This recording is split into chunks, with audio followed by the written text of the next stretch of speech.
Colour hand gloves ಎಷ್ಟು ಒಳಗೆ ನೋಡ್ರಿ ಟರ್ಮಿನಲ್ ಜಾಕೆಟು ಮೇಲೆ ರೀಡಿಂಗ್ ಗೇರ್ಸು ಇಷ್ಟೆಲ್ಲ ಹಾಕೊಂಡ್ರು ಚಳಿ ಕಮ್ಮಿ ಆಗ್ತಾ ಇಲ್ಲ. ಇವಾಗಲೇ ಹಿಂಗೆ ಅದೇನಾದ್ರು ವಿಂಟರ್ ಟೈಮಲ್ಲಿ ಅವ್ರಿಂದ ಹೆಂಗೆ ಗೊತ್ತಿಲ್ಲ. ನಾವು ಉತ್ತರ ಕರ್ನಾಟಕದವರು ಬಿಸಿ ಬೇಕಾದ್ರೆ ತಡ್ಕೊತೀವಿ, ಚಳಿ ತಡ್ಕೊಳಲ್ಲ. ಇವಾಗ ಬದ್ರಿನಾಥ ದರ್ಶನ ಎಲ್ಲ ಆಗೈತಿ, ನಿನ್ನೆ ಮಾಡ್ಕೊಂಡ್ಬಂದು ನೈಟು ಭಾಳ ಅಂದ್ರೆ ಭಾಳ ಲೇಟ್ ಆಯಿತು ಅಲ್ಲ, ಆದರೂ ದರ್ಶನ ಚೆನ್ನಾಗಾಯಿತು. ಇವಾಗ ನಾವು ಹೋಗ್ತಾ ಇದ್ದೀವಿ ಒಂದು ಮನ ವಿಲೇಜ್ಗೆ. ಅದೊಂದು ಇಂಡಿಯನ್ ಲಾಸ್ಟ್ ವಿಲೇಜ್ ಅಂತ ಹೇಳ್ತಾರೆ. ಈಗ ಒಂದು ಸೆಕೆಂಡ್ ನಾವು ಫಸ್ಟ್ ವಿಲೇಜ್ ಅಂತ ಮಾಡಿದಾರಂತೆ. ಅಲ್ಲಿ ಹೋಗ್ಬಿಟ್ಟು ಆಮೇಲೆ ಇವತ್ತು ಒಂದು ಯಾತ್ರಾ ಕೇದಾರನಾಥರ ಕಡೆಗೆ ಆಂದಿ ಹೋಗ್ತಾರೆ. ಭಾಳ ಅಂದ್ರೆ ಭಾಳ ಒಂದು ನೋಡೋಂಥ ಲಕ್ಷಣ ಅದ. ಅವನ್ನೆಲ್ಲ ನಿಮ್ಗೆ ಮುಂದೆ ಹೇಳ್ಕೊತೀನಿ, ಬಂದು ಬರ್ರಿ ಹೋಗೋಣ. ಪೆಟ್ರೋಲು ಭಾಳ ಕಮ್ಮಿ ಐತೆ, ಇನ್ನು 3 ಪಾಯಿಂಟ್ ಐತೆ. ಇಲ್ಲೇ ಒಂದು ಬದ್ರಿನಾಥ ಪೆಟ್ರೋಲ್ ಹಾಕ್ಸ್ಕೊಂಡು ಬಿಟ್ಬಿಡೋಣ ನೇಟ್ ಇವತ್ತು.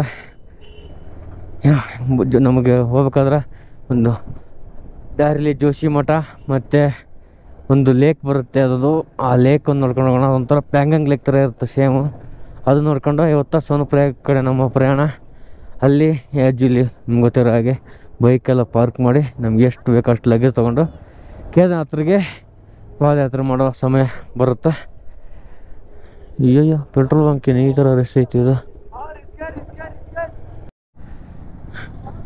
ಸ್ನೇಹಿತರೆ, ನಿಮಗೆ ಲೆಫ್ಟಲ್ಲಿ ನೋಡಿ ಎಷ್ಟು ಜನ ಕ್ಯೂ ನಿಂತಿದ್ದಾರೆ ಅಂದರೆ, ಅದೊಂದು ಶೆಡ್ ಬರುತ್ತೆ. ಶೆಡ್ ಒಂದು 2 ಕಿಲೋಮೀಟ್ರ್ ಇದೆ, ಅದು ದಾಟಿ ಹೋಗಿದೆ ಇವತ್ತು ಲೈನು. ನಾವು ಹೋಗ್ಬೇಕಾದ್ರೆ ಈ ಒಂದು ಅರ್ಧ ಇತ್ತು, ಇವತ್ತು ಅದ್ರಿಗಿಂತ ಫುಲ್ ದಾಟಿ ಹೋಗಿದೆ ಲೈನು. ನಾವು ಸ್ವಲ್ಪ ಮಧ್ಯಾಹ್ನ ಹೋಗಿದ್ದೀವಿ, ಮಧ್ಯಾಹ್ನ ಸ್ವಲ್ಪ ರಶ್ ಕಡಿಮೆ ಇರುತ್ತೆ ಅನ್ಕೊತೀನಿ. ಬೆಳಗ್ಗೆ ಅಂದ್ರೆ ಭಾಳ ರಶ್ ಇರ್ತೈತೆ ಬದ್ರಿನಾಥ. ಏನು ಮಾಡ್ರಪ್ಪ ಅಂದ್ರೆ ಮತ್ತೆ ಸ್ವಲ್ಪ ಒಂದು ಮಧ್ಯಾಹ್ನ 1 ಗಂಟೆ 2 ಗಂಟೆ ಕ್ಲೋಸ್ ಮಾಡಿರ್ತಾರೆ ಟೆಂಪನ್ನು, ಮತ್ತೆ ಅವಳು 3 ಗಂಟೆ ಓಪನ್ ಆಕೈತಿ. ಆ ಟೈಮಲ್ಲಿ ಅವ್ರಿಗೆ ಸ್ವಲ್ಪ ಒಂದು 10-20% ಮಾತ್ರ ಕಮ್ಮಿ ಆಗುತ್ತೆ, ನಾವು ಫುಲ್ ಹೇಳಲ್ಲ. ಈಗ ಏನೊಂದಿದೆ ಕ್ಲೌಡ್, ಅದ್ರಿಗಿಂತ ಒಂದು 100%ಅಲ್ಲಿ ಒಂದು 20% ಮಾತ್ರ ಕಮ್ಮಿ ಆಗಿರುತ್ತೆ. ಭಾರಿ ಅಂದ್ರೆ ಭಾರಿ ಕ್ರೌಡ್ ಇರುತ್ತೆ. ಏನಪ್ಪ ಇನ್ನೊಂದು ಏನು ಭಾಳ ಬೇಜಾರು ಅಂದರೆ VIP ಅಂತ ಒಂದು ಆಪ್ಷನ್ ಇದೆಲ್ಲ ಅಂತ ತೆಗಿಬೇಕು. ಯಾಕಪ್ಪ ಅಂತಂದ್ರೆ ಈಗ ಒಂದು ಭಕ್ತರು ಅಂದರೆ ಎಲ್ಲರೂ ಒಂದೇ ಥರ ದೇವರಿಗೆ, ಯಾಕಂದ್ರೆ ಓಕೆನಾ. ಇವಾಗ VIP ಅಂದರೆ ಹೊರಕ್ಕೆ ಈಗ ನಾವು 4,000 ಕಿಲೋಮೀಟ್ರಿಂದ ಎಷ್ಟು ಕಷ್ಟಪಟ್ಟು ಬಂದೀವಿ ಅಂದರೆ ನಾವು ಅವ್ರಿಗಿಂತ ದೊಡ್ಡ VIP ನಾವು. ಅವ್ರು ಡೈರೆಕ್ಟಾಗಿ ಬಂದವ್ರೆ, ಯಾವುದೋ ಒಂದು ವಿಮಾನ, ಯಾವುದೋ ಟ್ರೈನು, ಹೆಲಿಕಾಪ್ಟ್ರು ಬಂದಿರ್ತಾರೆ. ಈಗ ನಾವು ಬೈಕಲ್ಲಿ ಬಂದಿರ್ತೀವಿ, ಎಷ್ಟೋ ಜನ ಪಾದಯಾತ್ರೆ ಎಲ್ಲ ಮಾಡ್ಕೊಂಡು ಬಂದಿರ್ತಾರೆ, ಅವ್ರಿಗೆಲ್ಲ ಬೆಲೆ ಇಲ್ವಾ? ದರ್ಶನ ಅವರು ನಿಂತ್ಕೊಳ್ಬಿಟ್ಟು ಲೈನಲ್ಲಿ ನಿಂತ್ಕೊಂಡು ದರ್ಶನ ಮಾಡಲಿ, ಅವ್ರಿಗೆ ಯಾಕೆ VIP ಟಿಕೆಟ್ ಕೊಡ್ತೀರಿ ನೀವು? ನಂಗಂತೂ ಒಂದು ಭಾಳ ಬೇಜಾರಿತ್ತು. ದುಡ್ಡಿದ್ರೆ ಏನು ಬೇಕಾದ್ರೆ ಕೊಡ್ತಾರಪ್ಪ ಅನಿಸ್ಬಿಡುತ್ತೆ ನನಗೆ. ಯಾಕಂದರೆ ಈ ದರ್ಶನ ಅಂದರೆ ಯಾರಾದ್ರೆ ಅವನು ಎಂಥ ರಿಚ್ ಪಾರ್ಟೇನು ಇರಲಿ, ಅವನು ನಾರ್ಮಲ್ಲು ಭಕ್ತರಂದ್ರೆ ಅಷ್ಟೇ, ಎಲ್ಲರೂ ಭಕ್ತರು ಅಷ್ಟೇ. ಅವ್ನು ಲೈನಲ್ಲಿ ನಿಂತ್ಕೊಳ್ಳಿ, ಅವನು ದರ್ಶನ ಪಡ್ಕೊಳ್ಳಿ ಅವನು. ನನಗೆ ಅದೊಂದು ಆ ವಿಷಯ ಭಾರಿ ಬೇಜಾರಿತ್ತು. ಅದು VIP ಅದನ್ನ ತೆಗಿಬೇಕು. ಓಕೆ, ನನಗೊಂದು ಯಾಕಂದರೆ ಒಂದು ಏನಪ್ಪ ಒಂದು ಪ್ರೈಮ್ ಮಿನಿಸ್ಟರ್ ಅದನ್ನು ಸೇಮ್ ಅದನಪ್ಪ, ಅವ್ರು ಬಂದು ಸುಮ್ಮನೆ ಕ್ರೌಡ್ ಆಗುತ್ತಾ, ಅವರು VIP ಎಂಟ್ರಿ ಕಳಿಸ್ತು ಅನ್ನೋಕ್ಕಲ್ಲ. ಅವರು ನಮ್ಮ ಥರ ಜನ, ಅವರು ರಿಚ್ ಇರ್ಬೋದು ಅಷ್ಟೇ. ದುಡ್ಡು ಕೊಟ್ಟರೆ ಏನು ಬೇಕಾದರೂ ಕೊಂಡ್ಕೋಬೋದು ಅಂತ ನಂಗೆ ನಿನ್ನೆ ನನಗೆ ಗೊತ್ತಾಗಿದ್ದು. ಯಾಕಂದರೆ ಅಷ್ಟೆಲ್ಲ ಕಷ್ಟಪಟ್ಟು ಬಂದಿರ್ತಾರೆ, ಪಾದಯಾತ್ರೆ ಮಾಡ್ಕೊಂಡು ಬಂದಿರ್ತೀವಿ, ನಾವು ಬೈಕ್ ತೊಗೊಂಬಂದಿರ್ತೀವಿ. ಎಷ್ಟೋ ಜನ ಜನರಲ್ ಟ್ರೈನ್ ಟಿಕೆಟಲ್ಲಿ ಒದ್ದಾಡ್ಕೊಂಡು ಕಷ್ಟಪಟ್ಕೊಂಡೆಲ್ಲ ಬಂದಿರ್ತಾರೆ. ಅವ್ರಿಗೇನು ಬೆಲೆ ಏನಿಲ್ವ? ಹಂಗಾದ್ರೆ ಇವರು ಏನೋ ಒಂದು ಎಷ್ಟು ಗೊತ್ತಿಲ್ಲ, ಅದು VIP ಟಿಕೆಟ್ ಎಷ್ಟು ಅಂತ ಗೊತ್ತಿಲ್ಲ ನನಗೆ, ಕೊಟ್ಬಿಟ್ಟು ದರ್ಶನ ಮಾಡಿಬಿಡ್ತಾರೆ. ಎಲ್ಲರೂ ಇಂಡಿವಿಜುವಲ್ ಆಗಿ, ನಮಗೂ ಎಲ್ಲರಿಗೂ ಒಂಥರ ಈಕ್ವಾಲಿಟಿ ಇರಬೇಕು. ಹಂಗೇನೋ ಅದು VIP ಎಂಟ್ರಿ ಭಾಳ ಬೇಜಾರಾಯಿತು. ನಿಮಗೆ ಏನು ಅನ್ನಿಸ್ತು ಅಂತ ಅದನ್ನ ಕೆಳಗೆ ಕಮೆಂಟ್ ಮಾಡಿರಿ, ನೋಡೋಣ. ಗೊತ್ತಿಲ್ಲ, ನಮ್ಮ ಜನರು ಎಲ್ಲರೂ ಕೂಗು ಜಾಸ್ತಿ ಆಯ್ತು ಅಂದ್ರೆ ಅದನ್ನ ತೆಗಿಬೋದು. ಕೇದಾರನಾಥಲ್ಲೇನೋ ತೆಗೆದಾರಂತ VIP ಎಂಟ್ರಿ, ಬದ್ರಿನಾಥಾಗ ಇನ್ನೂ ಹಂಗೆ ಆಯ್ತದು. ನಾವು ಕೇದಾರನಾಥ್ ನೆಕ್ಸ್ಟ್ ಹೊಂಟಿವಿ, ನೋಡೋಣ ಅಲ್ಲಿ.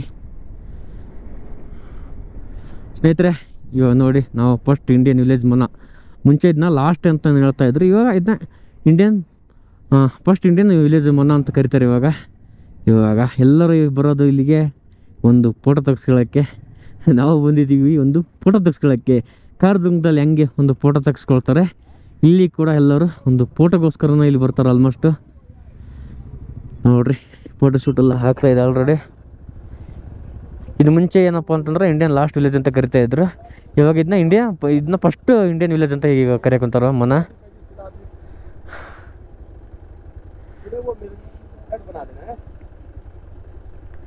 ಓಕೆ, ಈಗ ಒಳಗಡೆ ಹೋಗ್ಬೇಕಂದ್ರೆ ಆರ್ಮಿ ಎಲ್ಲ ಇದು ಇರುತ್ತೆ, ಇಲ್ಲಿ ಪರ್ಮಿಟ್ ತೊಗೋಬೇಕು. ನಾವು ಒಳಗೆ ಹೋಗ್ತಾ ಇಲ್ಲ, ನಾವು ಇಲ್ಲಿ ಅಷ್ಟೇ. ಇಲ್ಲಿಂದ ವಾಪಸ್ ಹೋಗ್ತೀವಿ. ಹಂಗೆ ನಾವು ಯಾವುದೋ ಪರ್ಮಿಟ್ ತೊಗೊಳಕ್ಕೆ ಹೋಗಿಲ್ಲ. ಒಳಗಡೆ ಮನೆ ವಿಲೇಜ್ ಒಳಗಡೆ ಏನಾರು ಹೋಗ್ಬೇಕಪ್ಪ ಅಂತಂದ್ರೆ ನೀವು ಪರ್ಮಿಟ್ ತೊಗೋಬೇಕಾಗತ್ತೆ. ಇದೊಂದು ನಿಮ್ಮ ಮೈಂಡಲ್ಲಿ ಇಟ್ಕೊಳ್ರಿ. ಯಾಕಂತಂದ್ರೆ ಹಂಗೆ ಏನಾರು ಹೋದ್ರಂದ್ರೆ ಅಲ್ಲಿ ಆರ್ಮಿಯವರು ಇದು ಮಾಡ್ದ ಋಷಿಕೇಶು ಓಕೆ ಆರ್ಮಿಯರಲ್ಲಿ ಇದು ಮಾಡ್ತಾರೆ, ಹಿಡ್ಕೊಳ್ತಾರೆ. ಹಂಗಾಗಿ ನೀವು ಅದೊಂದು ಪರ್ಮಿಟ್ ತೊಗೊಂಡೋಗ್ರಿ ಒಳಗೆ ಹೋಗ್ಬೇಕಂದ್ರೆ. ಇಲ್ಲಪ್ಪ ನಾ ಇಲ್ಲೇ ಒಂದು ಬೋರ್ಡ್ ಹತ್ರ ನಾವು ಸಾಕು ಫೋಟೋ ತಕ್ಷಣ ಹೋಗ್ತೀನಿ ಅಂತಂದರೆ ಯಾವುದೇ ಏನು ಅಭ್ಯಂತರ ಇಲ್ಲ, ಇಲ್ಲಿಂದ ಫೋಟೋ ತಗೊಂಡು ಹೋಗ್ಬೋದು.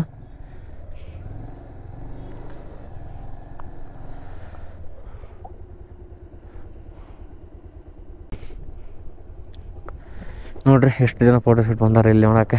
ಅದೊಂಥರ ಏನೋ ಖುಷಿ. ಒಂದು ಬೋರ್ಡಲ್ಲಿ ಖುಷಿ ಪಡೋಂಥ ಬೈಕರ್ಸ್ ನಾವು, ರೈಡರ್ಸ್ ನಾವು. ಯಾರ್ಯಾರೋ ಏನೇನೋ ಖುಷಿ ಪಡ್ತಾರಂತೆ ಯಾವುದಾದ್ರಲ್ಲೂ. ನಾವು ಒಂದು ಬೋರ್ಡಲ್ಲೂ ಇಲ್ಲಿ ಬಂದೀವಪ್ಪ ಅಂತಂದು ತೋರಿಸ್ಕೊಳ್ಳೋಕ್ಕೂ ಖುಷಿ ಪಡ್ತೀವಿ ನಾವು. ಅದೇ ಅಲ್ವಾ ರೈಡರ್ಸ್ ಅಂದರೆ. ರೈಡರ್ಸ್ಗೆ ಏನಪ್ಪ ಅಂದ್ರೆ ಸಣ್ಣ ಸಣ್ಣದು ಈಗ ನಾವು ಕಾರ್ದುಂಗದಲ್ಲಿ ಅದೊಂದು ಬೋರ್ಡ್ ಬರುತ್ತೆ, ಅದೊಂದು ಬೋರ್ಡ್ ಹತ್ರ ನಿಂತ್ಕೊಂಡ್ಬಿಟ್ರೆ ಅದೊಂದು ಖುಷಿ ನಮಗೆ. ಅಲ್ಲಿ ನಿಂತ್ಕೊಂಡು ಒಂದು ಫೋಟೋ ತಗೊಂಡ್ಬಿಟ್ರೆ ಅದೊಂಥರ ಖುಷಿ ನಮಗೆ. ಅಲ್ಲಿ ಹೋಗ್ಬಿಟ್ಟಿವ ಸೆಕೆಂಡ್ರಿ, ಅಲ್ಲಿ ಹೋಗಿ ಜನಗಳಿಗೆ ತೋರಿಸ್ಕೊಳಕ್ಕೆ ಅಂತ ಮುಂದೆ ಫ್ಯೂಚರಲ್ಲಿ ಈ ಥರ ಒಂದು ಪಾಯಿಂಟಲ್ಲಿ ಹೋಗಿದ್ದೀವಪ್ಪ ಅನ್ನೋದು ಲೈಫ್ ಟೈಮ್ ಹೇಳ್ಕೊಳಕ್ಕೆ ಒಂಥರ ಮೆಮ್ರೀಸ್ಗೋಸ್ಕರ ನಾವು ಒಂಥರ ರೈಡರ್ಸ್ ಸಣ್ಣ ಸಣ್ಣ ಒಂದು ಬೋರ್ಡ್ಗಳಲ್ಲೂ ಭಾಳ ಖುಷಿ ಪಡ್ತೀವಿ ನಾವು. ಓ ಸ್ನೇಹಿತರೆ, ಇಲ್ಲೋಟ್ರಿ ಹೆಲಿಕಾಪ್ಟ್ರ್ ಇಳಕ್ಕೆ ಕುಂತೈತೆ. ಇಲ್ಲೇ ಇದೆ ಹತ್ರ, ಕ್ಯಾಮ್ರಾದಲ್ಲಿ ಕಾಣೋದು ಸರಿಯಾಗಿ. ಇಲ್ಲೇ ನೋಡಿ, ಇಲ್ಲೇ ಲ್ಯಾಂಡ್ ಆಗ್ತಾಯಿದೆ ಈಗ. ಬದ್ರಿನಾಥ ದರ್ಶನ ಏನು ಬರ್ತಾರೆ ಅವ್ರಿಗೆ ಇಲ್ಲಿಂದನೇ ಹೆಲಿಕಾಪ್ಟ್ರಿಂದ ಇಲ್ಲಿಂದ ಹೆಲಿಕಾಪ್ಟ್ರನ್ನ ಇಳಿದು ಅಲ್ಲಿ ನೋಡ್ರಿ ಕಾರ್ ಅದಾವ, ಕ್ಯಾಬ್ ತೊಗೊಂಡು ಹೋಗ್ತಾರೆ ಅಲ್ಲಿಗೆ.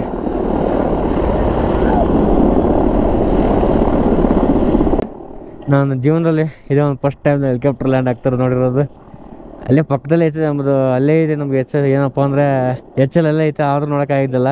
ಯಾಕಂದ್ರೆ ಫುಲ್ ಕಂಪೌಂಡ್ ಇರುತ್ತೆ, ಏನು ನೋಡೋಕ್ಕಾಗಿಲ್ಲ. ಫಸ್ಟ್ ಟೈಮ್ ಇಲ್ಲಿ ನಮ್ಮ ಕಣ್ಣು ಮುಂದಿನ ಒಂದು ಲ್ಯಾಂಡ್ ಆಯಿತು.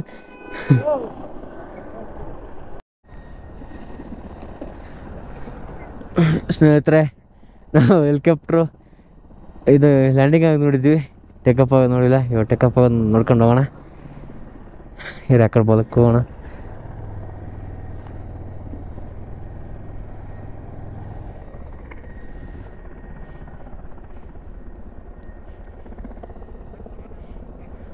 ತೋರ್ಸು, ಬೇಗ ತೋರಿಸು. ತೋರಿಸ್ತೀನಿ.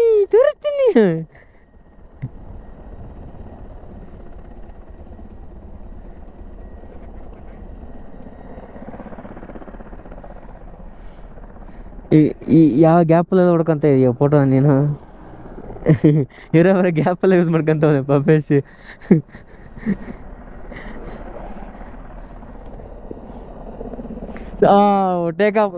ಟೇಕಪ್ ಆಯ್ತು.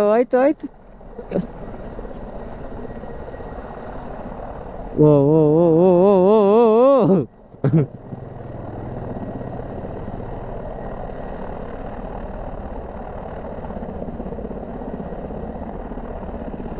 ಕೆಳ ನೋಡಿ ಹೆಂಗ ಹಾರಾಡ್ತಾ ಇದಾವೆಲ್ಲ.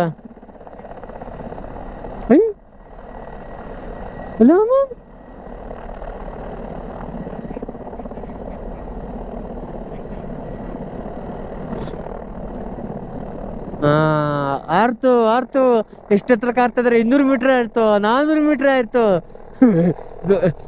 ಡ್ರೋನ್ ಪ್ರತಾಪ್ ಹೇಳ್ತಾನಲ್ಲ, 600 ಮೀಟ್ರ್ ಆಯ್ತು. ಆಮೇಲೆ ನಾನೇ ರೆಕ್ಕೆ ಬಿಚ್ಕೊಂಡು ಆರ್ದಂಗಾಯ್ತು.